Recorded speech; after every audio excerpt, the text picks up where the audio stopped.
All right. Oh, I got to roll, huh? Let me give you this. Let me get you started on this one, and then I'll do roll, so it's more efficient use of time.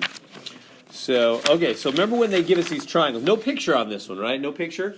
Just the A, B, C kind of stuff. Remember how it always works? A is across from A, B is across from B, C is across from C. That's really all you need to know as far as setting up the triangle. So I'm going to draw one because I think it definitely is helpful to have one to look at. So, so we have the 3 points A, B, and C, which will be our three angles. And then across from point A is little side A, right? Across from A is A, across from B is B, and across from C is C. That's always how they set these up. That's what they mean, right? We all good with that? So when they don't show you a picture, that's always what they mean. Across from A is A, across from B is B, across from C is C. Okay. They use the little letters for the sides and the big letters for the angles is what they typically do. All right, so little a is 5, little b is 6, and capital C angle is 50 degrees. Why is it, say on a test, what if it just said solve this triangle, which is probably what it'll say. I haven't made the test yet, I don't know. But, in other words, how would you know you're supposed to do law of cosines? How would you know the law of sines won't work on this one? How do you know? Yeah. I don't know. I had it. What do you think? Anybody know? How do you know the law of sines isn't going to work? Wendy, do you want to comment? There isn't a matching pair of side and angle. Exactly. Yeah, we have this angle, but we don't have the side across from it. We have this side, but we don't have the angle across from it. We have this side, but we don't have the angle across from it. So see how we never have a matchup straight across from each other, side and angle? That's what you have to do law of sines. Does that make sense? So if this was on the exam, just said solve, you would look at it and go, okay, I can't do this thing by law of sines, therefore I must use law of cosines. Is that making sense? Because I never have an angle and the side across from it. Right? I just have one side of three different connections, don't I? Right? Again, I have angle C, but I don't have side C. I have side B, but I don't have angle B. I have side A, but I don't have angle A. Right? I never have an AA matchup or a BB matchup or a CC matchup. You got to have one of those for law of sines because that makes those fractions, right? That gives you a whole fraction, and you got to have that for law of sines. So we don't got it, so we're thinking, okay, law of cosines. The other way, by the way, to know. It's always when you have two sides and the angle in between, if that helps. Law of cosines is always that way. Two sides, any two sides, and the angle right in the middle of those two. That's always going to be law of cosines. Let me just write that. Two sides and the angle in between. That's law of cosines. Always going to be use the law of cosines when you have two sides and the angle in between. Okay, so what is the law of cosines? Well, remember what it says. It says it says c squared, the other side squared, is a squared plus b squared. You know what it is? It's almost like the Pythagorean. If you want, you don't have to memorize it. You can put it in your 3x5 card. But it might be helpful just to kind of have it a little bit cold, just knowing it. It's basically the Pythagorean. I don't know if you've noticed that. That's not the whole thing. I'm not done yet. But see, if that was just that'd be Pythagorean, wouldn't it? A squared plus b squared is c squared. It's almost the Pythagorean, except it's got a slight adjustment, right? Because it couldn't be Pythagorean, because Pythagorean, a squared, b squared, c squared, only works for what kinds of triangles? Right triangles. And we don't have a 90 here. This is a theorem that works for all triangles, not just 90-degree triangles. So it's got a little adjustment. Minus 2ab cosine of C. Right? I'm sort of going on memory, but isn't that it? Don't I have it right? Okay. I think I do. So there it is. Yeah, so go ahead and use that. By the way, you can see if the angle in the middle of C is a 90-degree angle, let me just prove to you this is basically Pythagorean with an adjustment. If that angle C is 90 degrees, what would be the cosine of 90? What is the cosine of 90? 0. It's 0. And you see this whole term would vanish, and you'd have what? The Pythagorean. Do you see it's Pythagorean with an adjustment? That's what it is. Okay, anyway, I shouldn't have crossed that out. So go ahead and use it. See if you can find 2, or is it 2? No, it's not 2. Yeah. Is it a 2? Obviously I don't have it memorized. Cosine of C. It's a 2, right? I'm gonna look it up. I don't want to write the wrong thing up there.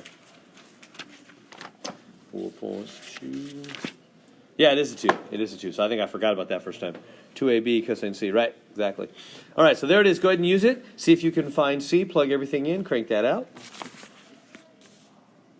You able to get that part? So C squared. Oh, I should have brought my calculator. A squared, B squared. So 5 squared, 6 squared minus 2 times 5 times 6 times cosine of 50 degrees. And then, of course, in the end, you want to root it, right? See, so you're going to root it. And somebody got a final answer for C? 4.736. So will they say 10? So we'll just go 4.7? Well, it says don't round till the end, so I gave you more numbers. Oh, yeah, that's helpful. Thank you, Wendy. One more time. 4.73. 363. 2 3s or just 1 3? 363. Like that? Okay, yeah, that's good. Yeah, that is good. Yeah, notice how they say, yeah, Wendy's point is a good one. Do not round until the final answer. Well, in some sense, we have to round. I mean, because the decimals go on forever. I mean, we've got to stop somewhere. So that just means go further than what they're asking, right? What are they asking? 10th place. So the answer they want me to write in here is only 4.7. But like Wendy said, use the 4.7363 in your next calculation, because you're going to need to use that number, and you don't want to just use 4.7 because then it'll make the other answers be off. I didn't say that very well. Whenever you use more accuracy than you need for further answers. Does that make sense? If the other two, angle A and angle B, that I'm going to figure out here in a second, also ask you to round, then we need more accuracy. So anything in the middle of a problem where you're not done, use more accuracy. So 4.7363, I'll use that for C. Now, can you go on? Can you find angle A and angle B? So let me fill in C. C right here is 4.7363. How am I going to find angle A next? What am I going to do? What do we always do after we use the law of cosines? We shift to the law of sines right away, huh? Right? So cosines is a harder law. We do it once, and now we can use the law of sines. Why? Because now we have a CC combination.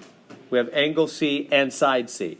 As soon as you've got that, as soon as you got a CC or an AA or a BB, then you can just go right into law of sines, can't you? So go ahead and do that now. Do law of sines to find A, and since you want A, you're going to use the AA matchup. So use AA and CC. Do you see why I'm using those two? I'm using A because I want A. They asked me for A. And the C because that's what I have. I have the CC knowledge now. So I'm going to go to a fresh screen here.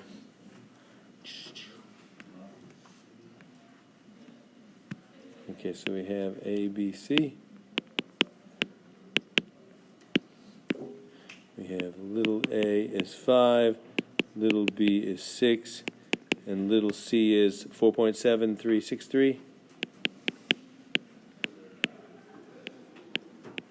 Okay, so now, and angle C is 50 degrees. Okay, so now we have these two, and I'll also go with those two.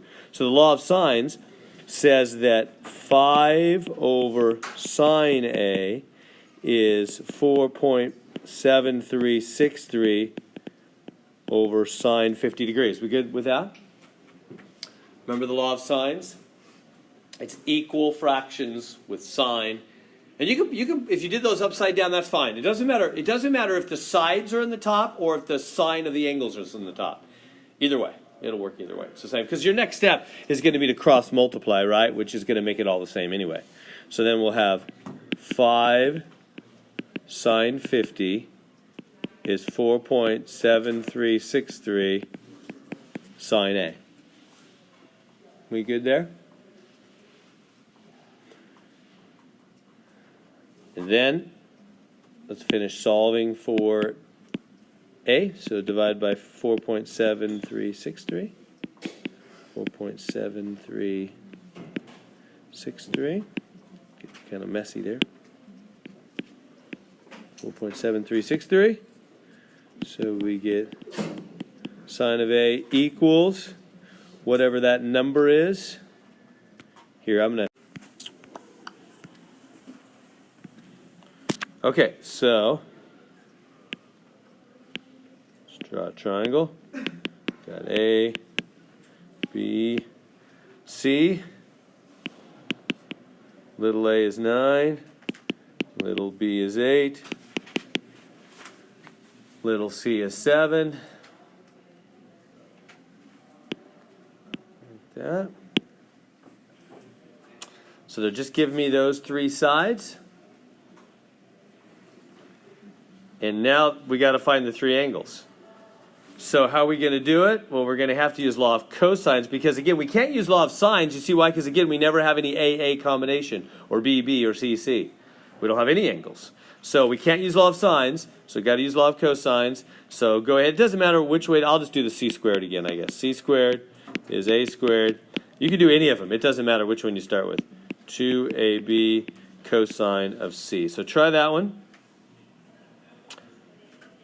Solve for the angle C in that one. Let me give you a second.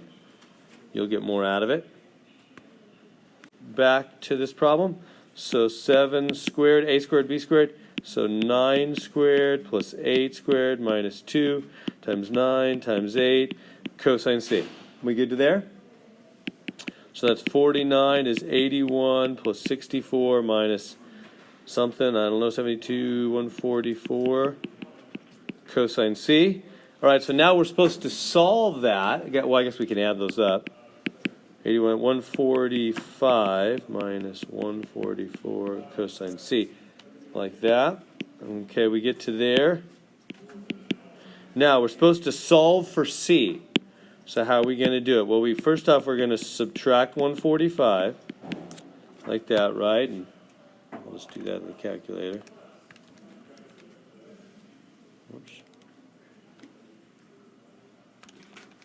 Okay, so we get I got minus 96 is minus 144 cosine C. Let me bring it up here.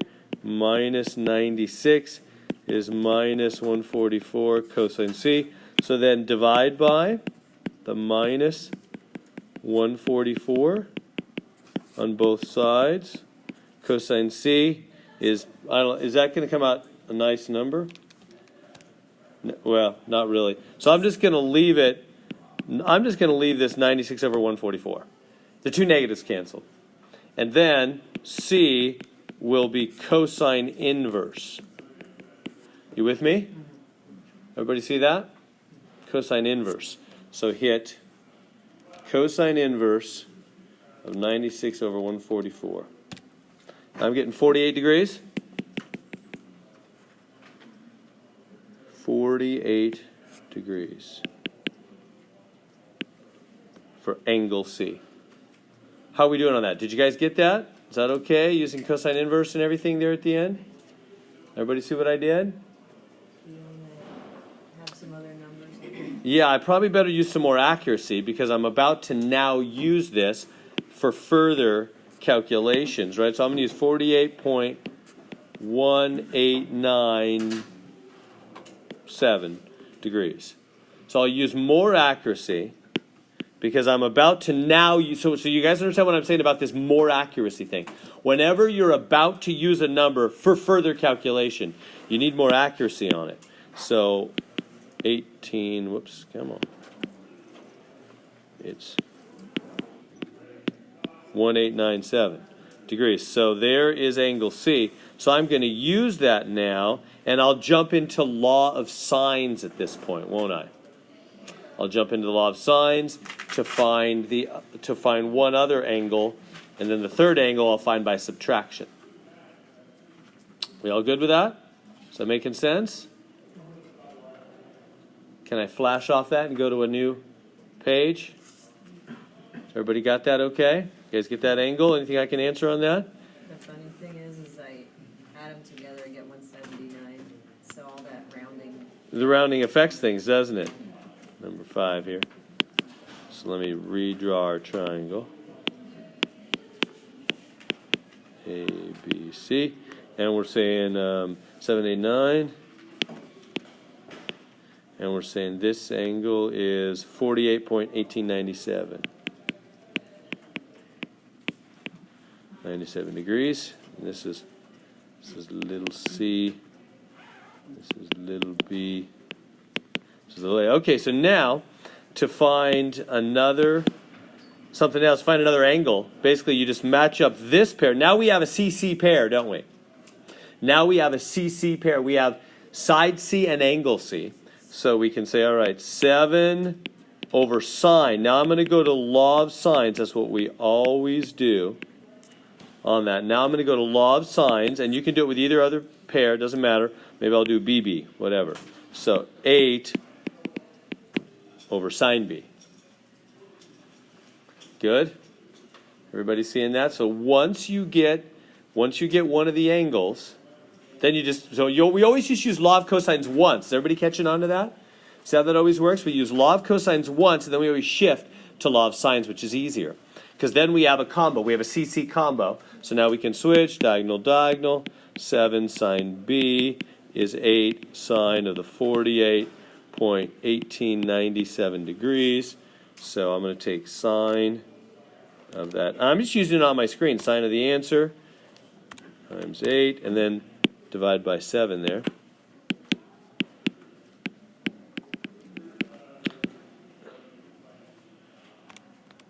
And I'm getting 0.8518. And then so B will be sine inverse of 8518. But honestly, I just keep it going on my calculator. I'm just using the answer buttons all the way. So I never have to write anything down, really. I'm just doing that for you. 58.4 degrees. So in other words, 58 degrees. It rounded to 58. So angle B rounded to 58 degrees here. Now I've got two angles. Find the third one by subtraction, right? So I've got 58 degrees, 48 degrees. What's that? 106 degrees. Subtract from 180. 74. Also, the way I'm doing it will add to 180 because I'm subtracting from 180. So did you do angle A, Wendy, directly by the law of sines? Is that what you did? I didn't round it. I just kept the numbers. And me keeping the extra digits behind the decimal made it so that there's a 1 missing. Oh. And maybe I should have used a little more extra there. If I used, let me see, if I used that plus the 48.1897 equals, I would have got, 73. You're right. I'm messing up. Thanks. Wendy's setting me straight and I'm messing up. I'm breaking my own rule here. What was my rule? For further calculation, use more accuracy, right? And what did I just do right here? Use no accuracy at all. See how that's wrong? I was really just trying to demonstrate. That's how smart I am. I knew it was going to mess up, and I was thinking the whole thing backwards. Really, I'll quit goofing around. I just messed up. So does everybody see how this is a violation of my own rule, right? I came in here, and all of a sudden I just used 58 and 48. I kind of thought, hey, I'm at the end. Can't I just do casual now? No, it messed me up.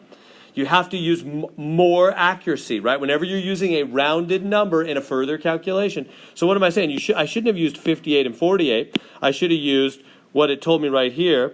Well, I didn't write it all down. You know what? I was too casual even right here. It really told me 58.4119. So I should have used 58. Probably just 41 is good enough. 58.41. The other one, as you can see right here, is 48.19. I should have used those two, right? More accuracy. Not just the rounded, but a couple places more. You might wonder, well, how much? A couple places more. All you need is a couple places more than where you're going to eventually round to. If they're going to have me eventually round to the whole number, then use a couple places past the whole number. So do that, and then I'll get 58.41 plus 48.19, and I'm getting 106.6. And then I take that from 180, and I get 73.4, which rounds to 73. See how I said 74 here? That was not right. There we go. Now, Wendy's point is if you add up those three angles now, those three rounded angles, they don't make 180. They make 179, don't they? But that's just because we're rounding everywhere. Is that good? I don't want you guys to get those messages from Math Excel that say no when you know you're doing everything right just because of rounding. Does everybody see the issue? Let me say it as clear as I can. When you're using a rounded number in a further calculation, use about 2 more decimal places beyond your final goal. Whatever your final goal is, use like 2 more places in intermediate calculations, and it'll all be good. Do the bad thing I just did, and you'll get the no answer from Math Excel. And Math Excel is always right. Almost, really. There's very few mistakes. Very few. Over the years, tons of students have come, Mr. Heron, number 17, it's all wrong, it's all wrong. We'll look it over in office hours, and it'll be right. Now, I think one time, I found like one mistake one time. They really comb over this thing. It's right. I, too, have had that problem. I thought it was wrong before, and it was right, and I was wrong. So they've looked at it closely. All right. Is that good? You guys got this down? Pretty easy? Okay. All right, so there it is. A's 11, B's 11, C's 11. How much are the angles? Yeah, if the 3 sides are all 11, 11, 11, they're all the same, all the angles must be the same. Right? Because remember, what makes a side is the angle across from it, right? How big an angle opens up makes the side across from it bigger or smaller, doesn't it? Angles are affected by the sides across. So if all 3 sides are equal, all the angles are equal. So if I have 3 equal angles that total 180, what must they all be? 60. Yeah, I'm not going to use any laws of sines, cosines, or anything. I'm going to just go 60, 60, 60, done. Next question. So, now that isn't really why I decided, but, and it isn't the right spelling. My name is the official spelling, you know. I'm Heron like this, not Heron like that. And I'm official. Now, what does that mean, I'm official? I'm famous, really famous, in Germany.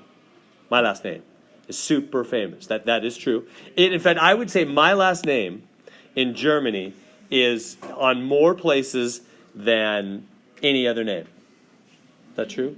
Well, equal with one other word. That word, literally that word is written on walls. It sounds funny. It's written places as much as that and one other name tied for the same. You know what it is?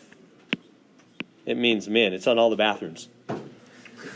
That's what it is. I remember one semester first day of class. I was at college, and first day of class at Cal Poly, one of the teachers was doing roll, and he came to my name. He goes, Heron? I go, here. And he goes, hey, I was in Germany this summer. It was the first day of fall. He goes, you know, your name is on all the bathrooms. I'm like, yeah, I've heard that. Thanks. Anyway, so here's Heron's formula, the wrong spelling on Heron, or the different spelling anyway. All right, so use Heron's formula to find the area of a triangle. And honestly, I don't remember what Heron's formula is. That's shameful, huh? I don't even know the one that said, there it is. All right, so here it is. So the area formula is this, kind of an interesting little formula. First off, you got to figure out S, which is half the perimeter. So let's S, which is half the perimeter. So if you have a triangle, which we have here, we have a triangle, right? And it's saying 4, 4, 2 are the 3 sides of the triangle. 4, 4, 2. It's saying if you take half the perimeter. Now, what's the perimeter? If I said, hey, what's the perimeter of that triangle?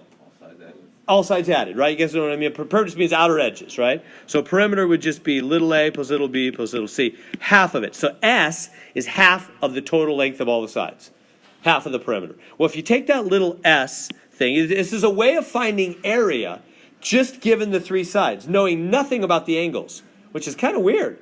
How can you find the area, the space in the middle, right? You with me? We're going to find the space in the middle of a triangle without knowing anything about the angles. We don't even know if it's a right angle or what. We just know the 3 side lengths. Well, here's this kind of surprising formula that this guy Heron came up with. It's you take half the perimeter, find out add up the 3 sides and cut it in half. Call that S, and then you take the square root of S times S minus A, S minus B, and S minus C. and that will be the area. That's pretty wild that works. I would like to know the proof behind why that's true, but it's probably beyond my ability of understanding. But it's kind of interesting that that's even true. All right, so there it is. Write that in your 3x5 card in case it's on the test. Let's do it. So what's the S? Well, it's half the perimeter. 4 plus 4 plus 2, right? S is half of, what is that? 8, 10, half of 10, 5. So if you add up the three sides, it's 10. 4, 4, 2. The perimeter is 10. So S is half the perimeter. S is 5. You with me so far? Is that like the average? Not really the average, just half the perimeter. But I know what you mean. Okay, square root of, and then you just take S, which is 5, right? 5.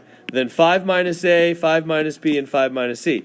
So 5 minus A, and A, it's just one side at a time. You can just call this A, this B, and this is C. So 5 minus one side, 5 minus the other side, 5 minus the third side. Those are 5s now. They look like S's, though. All right, good? You understand what we're doing? So that would be the square root of 5 times 1 times 1 times 3, which is the square root of 15, isn't it? And do they want, what do they want? They want to round it, or what do they want? Anybody on that one? Anybody know what they want? Round to the nearest square foot. Okay, 3.87. So they just want 4, I guess. I was going to say 3. Round it 4? Yeah. 4 square feet. So they round it to 4 square feet. So square root of 15, 3.87, round to 4. Kind of a weird little formula, huh? It's weird that you can find the space in the middle just from the sides. Like, it seems like you could make different area out of those same sides, but clearly not. And anyway, just kind of surprising formula to me. I don't know if you think that way. I would think you would need to know some angles. Kind of a nice discovery. All right, we good? That's it. We're just going to do that once. There'll be no more problems on that. Just that one time. That was my plan, if we can, without too much difficulty. The plan is actually 4.2 and 4.3. Both due on Monday. We'll see. We're about to finish 4.2. We'll see. All right, so set up a picture for that one. Is that ingredient list of a number? Oh, it's what we were tossing in the box when we did 260. All right, so try that one. Let's see what can you even read all those details? Let me read it for you. So 2 ships leave a harbor at the same time. One ship travels on a bearing south 10 degrees west at 17 miles per hour. The other ship travels on a bearing north 75 degrees east at 8 miles per hour. How far apart will the ships be after 2 hours? Sounds kind of challenging. These are a little bit challenging. First off, you got to be really clear on the bearing thing. So let me help with that. Let's review that real quick before we get into the particular details. What does it mean, for example, to be north 10 degrees east? For example, let me just make one up. Remember how that works. So the first letter, just put an arrow. So north, straight up, south, straight down. So just start with the first letter. The way you always do it is you start with the first letter. If it says north, straight up, south, straight down. And then the second letter, well, let me say it this way. Then go whatever degrees towards the second letter. What do I mean? And you guys are good with the directions, right? North is south, east is right, west is left, that whole thing, right? So when it says north, so I go, okay, north, straight up, north, 10 degrees towards the east. So you're going north, but you're going to go 10 degrees east. Which way is east? Right or left? Right, this way. So in the end, it's really 10 degrees east of north. There. So this is your heading. This is your actual heading. This was the north. This is north 10 degrees east. Is that good? Does that make sense how to do that? So you do the north first, and then you go 10 degrees to the east. That's north 10 degrees east. It's north, but it's 10 degrees east of that. Let's try another one. What if they said south 20 degrees west? Why Want to try that in your own paper just to draw some arrows there that fit that situation? South 20 degrees west. So you start by going south, put an arrow south, right? Whatever the first letter, north straight up, south straight down. And then from that straight down, it's always from here. Here's where we determine the angle. From that straight down, go 20 to the west. So that would be like this. So this would be your actual heading, south 20 west, because this is pure south. So this is pure south. This over 20 degrees west of that is south 20 degrees west.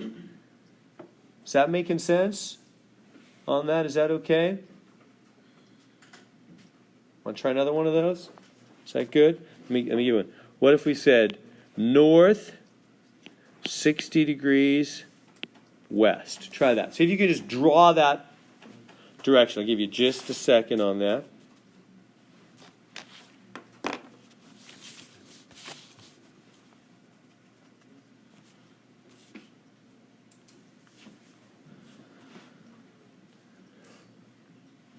So north would be straight up, and then we're going to go 60 degrees from that to the west. So that's more than halfway, right? 45 is halfway, halfway to there, I mean. 45 is halfway, so it's more than halfway. It's about like that. So 60 degrees, so this would be north, but 60 degrees west of it. This would be our final bearing. So the ship's headed north 60 degrees west. The ship would be headed this way. Is that good? Is that making sense how to write those angles, get the direction bearing on it? Okay, so with that in mind, let's go back to the main question. So they're saying, okay, two ships leave a harbor same time. One is going south 10 degrees west, so the other's going north. Okay, so I'm going to draw up, here's the harbor, right here. Here's their little starting point. One of them is going south 10 degrees west. Can you draw that? So starting from the harbor, go south 10 degrees west. South 10 degrees west. So that would be straight south, but it's 10 degrees west of that. South 10. West is to the left, isn't it? The west coast is on the left of the United States. We good? South 10 degrees west. So this is where the ship is actually headed from the harbor. That's his direction, his bearing. Okay, now the other one, the other ship, leaves the same harbor on a bearing north 75 degrees east. North 75 degrees east. So can you put that one? Start from the harbor again. Go north, there's north. But it's not straight north, it's 75 east of north. So 75 east of north is quite a, that's a 75 degree angle, like this was a 10 degree angle. 75, so that's north 75 east. There's the actual bearing of the second ship. We good? So that's how the two ships are headed, right? They're going like this. Everybody good? On the directions and the angles and everything? Now, how far do they go? Well, the first ship, the purple ship, the one going south, is going 17 miles per hour. So this one is going at 17 miles per hour. And the red ship, the one up here, this ship is going 8 miles, slower, 8 miles per hour. And we're saying after 2 hours. So if your boat, your ship moves at 8 miles per hour, that means it'll do 8 miles the first hour and 8 miles the second hour. So in 2 hours, times 2, it'll be 16 miles. Right? You all good with that? And the other ship, going 17 miles an hour times 2 hours, will cover 34 miles in those 2 hours, won't it? It's doing 17 miles every hour. That's what it means to drive, or the boat, 17 miles per hour times 2 hours, right? So what? What does all that mean? That means the length of this is 17, and the length of this is 16. Why did I say 17? This should be 34, shouldn't it? length of this is 34 miles, and the red one has a length of 16. We good? So far, so good?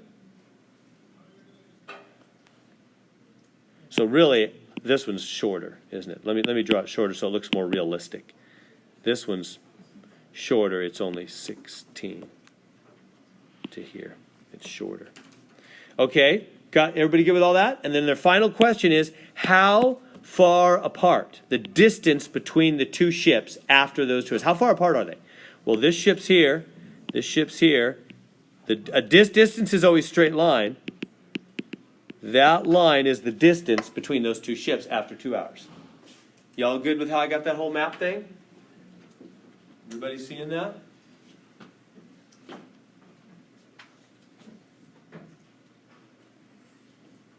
So I want that distance between those two ships. So one of them is headed north 75 east. The other is south 10 degrees west. This one went 34, that one went 16 in the 2 hours. And I want to know this black line distance between the two ships at the 2 hour mark. So how far apart are those two ships? Well, I got a little triangle, in other words, right? And we're pros at triangles now, right? That's what this class is all about, trigonometry, the science of triangles. So let's find the distance between, that side of that triangle, basically, is what we're trying to find. So how do we do that? How do we find the side of the triangle? We have two sides. We have the 34 and the 75. Not 75, why right there? 34 and 16. I looked at the angle for a minute. The 34 and the 16, we have two sides of the triangle. We want to know the other side of the triangle. That'll be the distance, right? So I need more than just two sides, so I need some angle or something. Now, do I know any angles? Well, I know some funny angles, don't I? You can find it. Yeah, we can, but we got to be a little tricky. Yeah, could I find, for example, what could I find? Could I find, for example, this angle right here? Can you? It's kind of tricky. How are we going to find it? I want to make that bigger. Can I erase some stuff and make it bigger so we can see it, or I'll just put it over to the right? So, because we need to do a little bit of, let me give you the game plan. It's going to be two things. It's going to be two parts to it. It's fairly complex. That angle, if I can make this a little bigger here.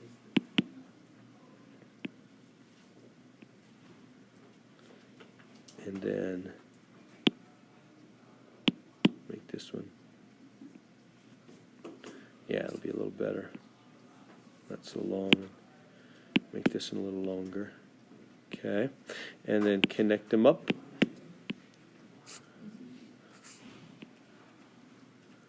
Okay, that's a little better, a little bigger. Okay, so yeah, and I know that this side over here is 16. This side over here is 34. Want to know the distance? Okay. Yeah, let's get back to that angle in between. Now, that angle in between is made up of two parts. Let me bring this into play. Here's the straight north-south line, right? The straight up and down, straight vertical line, the straight north-south line. This part right here is 10 degrees, right? We have that on the picture. From straight down, 10 degrees west, right? So that purple part, the 34 part, is 10 degrees, but that's from straight down. It's 10 degrees west of south. Okay, so now I need to find out what this part is, and then I can add those two up, and I'll have the whole angle there, and then I can use law of cosines, because I'll have two sides and the angle in between. And I can use law of cosines to find the other side. So what is this? Do I know what this is here? Well, I know this is 75. Right? That's what it tells me here, right? This from here to here is 75. Straight up, right? Because it was north, 75 to the east of that. That's what they told me. So this is 75. How do I find this? Straight line. One side of a straight line holds how much? 180. So 180 minus 75. This has got to be 105 right here. Right, see what I did there? 180 minus 75 equals 105 degrees. right? Because these two together have to make 180 because they're half of a straight line, right? It all the way around is 360, right? So, so straight up, if you say, I'm going straight up, and then I turn to my boat to straight down, that's a 180-degree turn, isn't it? Both those angles together got to make 180, don't they? Remember that from geometry? Maybe not, but makes sense now? Right? So if you're going straight up, so I'm headed straight up, and I'm going to turn my boat and go straight down, that's 180 degrees. So they have to total 180. So that's got to be 105. So therefore, putting both these together, it's a 105 and a 10. The whole thing then is 105 plus 10 is 115 degrees. That whole angle is 115 degrees. So that's kind of tricky. That whole angle is 115 degrees. Now I can use law of cosines, can't I? So it really requires some carefulness. So let's do law of cosines now that we have all that.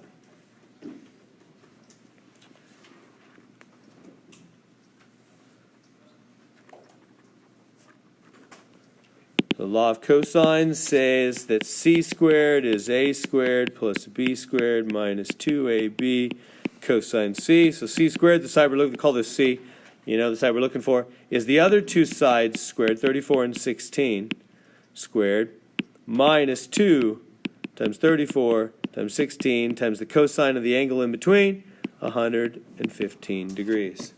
Does that make sense? That's what law of cosine says, right? Any side squared is the other two side squareds minus 2 times those sides times the cosine of the angle in between. 115. So, hit the buttons on your calculator.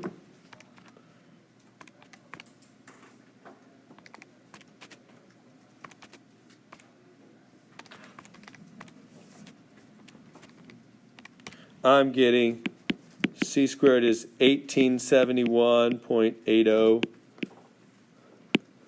808,669, square root. I just use square root of the answer. I just keep using the answer button. That way it's perfectly accurate. So I'm getting 43.26. How much do I want? 10th. So 43.3 miles. So those two ships must be 43.3 miles apart from each other. This is 43.3 from there to there. That's how far apart those ships are. That's kind of interesting, isn't it? We can find quite a bit now with our knowledge of triangles, trigonometry knowledge, science of triangles. We know quite a bit about triangles now. We can figure out how far apart those two ships are. 43.3 miles. Good on that? Is that making sense? Want to try one of those? Those are challenging, huh? Any questions I can answer before I flash off of it? You okay with the angle calculation? It was kind of tricky. 10 degrees for this part, and then 105 for this part because it's 75 and 105 total 180. All right. Okay, so we're at A. We're at island A. We want to get to we're starting at island A. We want to end at island C. So you can just draw a triangle, 12, 14, 16. Those are the three sides. You're starting at angle A, or island A, and you want to head up to island C. What should your bearing be? Well, your bearing should be north and then some amount of degrees east. It's north something east, isn't it? To get from A up to C. You're going to head straight north, but a little bit east of that, right? North something east. So I got to find right here, what is the degrees east? How am I going to find that? I don't know. Do I have to find angle A or do I have to find angle C? That's what I'm wondering too. Yeah, A would be good. Yeah, A would be best, huh? I agree with you. Yeah, if we found angle A here, if we found angle A, say angle A turned out to be 70 degrees or whatever, then what would this little angle right here, which is this one, what would this angle be? 20, because they got to make 90, right? So we'll just be able to subtract from 90 and we'll get the other angle we have. So you're right. So if we can just get our hands on angle A right here, then we can finish the question, because this is what we want. How many degrees east of north? So we got to find angle A. It's all about finding angle A, right? You good with that? Conclusion, find angle A, then subtract from 90, got our answer. How many degrees east of north? All right, so let's find angle A. Can you find angle A? Go ahead, law of cosines, right? Not the law of sines, because we don't have any two side, we don't have any combo, side angle combo, so law of cosines. So give it a try. So this is angle A here. Let me let you set that up again with the law of cosines.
How y'all doing? You getting that? So let me jump in. So for A, I want to make sure you're okay with that. So with A, so we're going to say, and this is the side across from A, so this must be little a, and this must be little c, and this must be little b over here.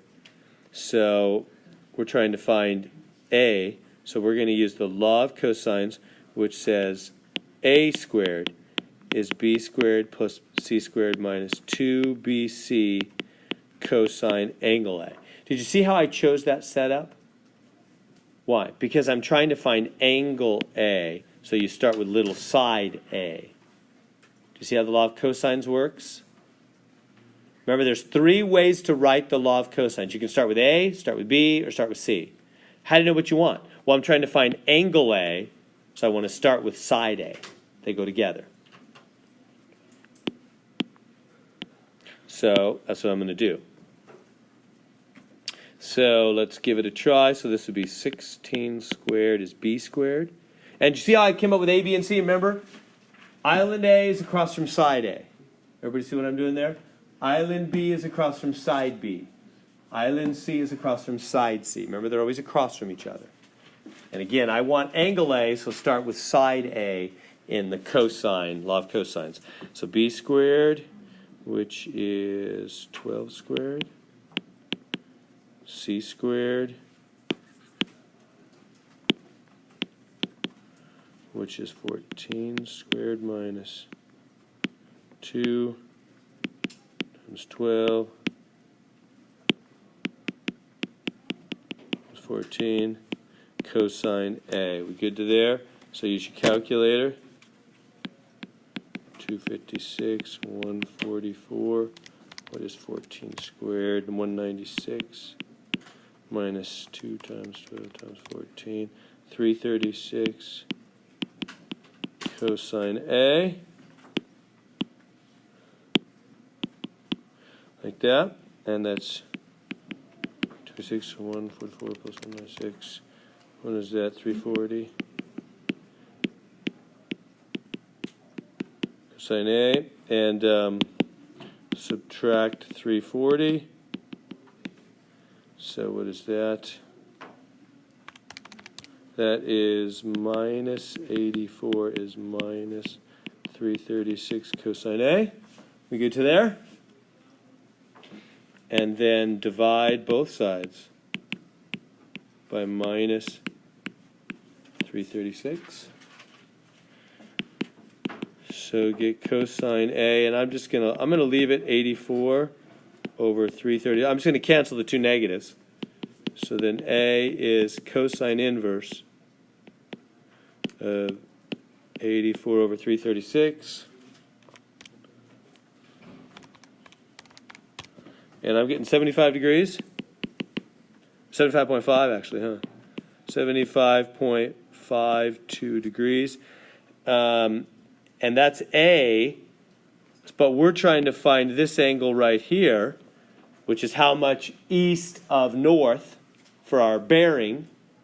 So then the angle we're looking for, the answer is 90 degrees minus the 75.52, which is 14.48,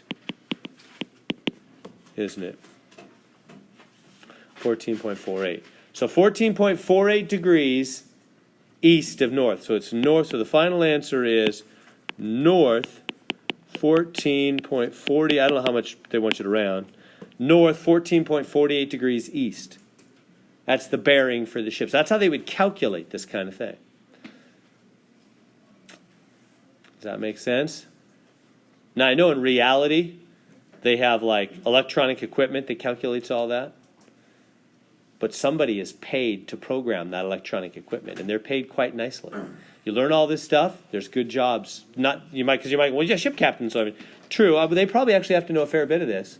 But and there is equipment, but people write the programs for that equipment, and people calculate that. That's what we're learning to be able to do, is that kind of thing. North 14.48 east. Questions I can answer on that problem? We good?